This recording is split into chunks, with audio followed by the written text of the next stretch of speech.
L'info éco avec Capital. On commence par l'info pratique Capital. Elle concerne la nouvelle réduction d'impôt dite de Normandie qui se précise de jour en jour. Le nouveau dispositif d'investissement locatif dans l'ancien, largement calqué sur le Pinel, permet de bénéficier d'une réduction d'impôt pouvant s'élever à 21% sur une période de location comprise entre 6 et 12 ans.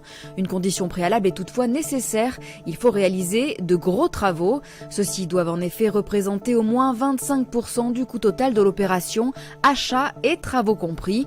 Le ministère de la Cohésion des Territoires vient de préciser que ces travaux devront booster la performance énergétique du logement d'au moins 30%.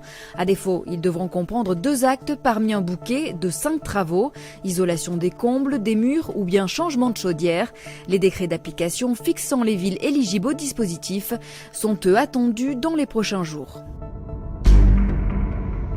On passe au chiffre du jour. 3 € par jour, c'est le prix moyen d'une assurance neige prenant en charge les éventuels accidents d'un séjour au ski. Mais est-il bien utile de payer 20 à 30 € par semaine pour une telle assurance? Pour y voir plus clair, Capital fait le point sur les protections dont vous bénéficiez déjà, notamment grâce à vos contrats d'assurance habitation et de carte bancaire. En cas de blessure à la montagne, vos frais de santé vous seront le plus souvent remboursés en bonne partie, que ce soit par la sécurité sociale ou votre mutuelle. Quant aux frais de transport et de rapatriement, vous êtes généralement pris en charge par l'assurance liée à votre carte bancaire.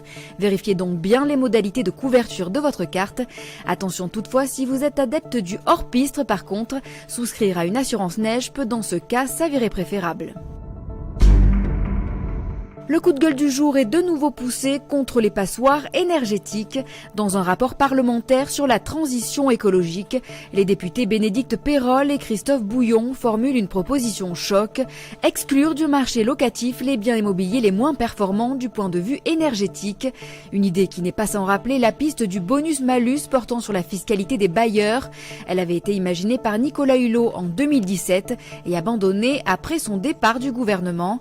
S'inspirant des travaux de l'ancien ministre de la Transition écologique, les auteurs du rapport ouvrent également la porte à une bonification fiscale pour les parcours complets de rénovation. On termine enfin par une information sur la superprime à la conversion qui risque de fâcher les automobilistes et le gouvernement. 7 vendeurs de voitures sur 10 refusent toujours d'accorder aux acheteurs l'avance de 4 000 € prévue par la loi. Depuis le début de l'année, ce dispositif a été élargi. Il permet désormais aux ménages les plus modestes d'économiser plusieurs milliers d'euros sur l'achat d'un véhicule peu polluant. Selon AutoPlus, les professionnels du secteur craignent de se voir reproduire les retards de paiement qui avaient été constatés l'an dernier. Le gouvernement s'est quant à lui engagé à rembourser aux vendeurs les arriérés de primes de 2018, ainsi qu'à réduire les délais de remboursement pour 2019. C'était l'info éco avec Capital.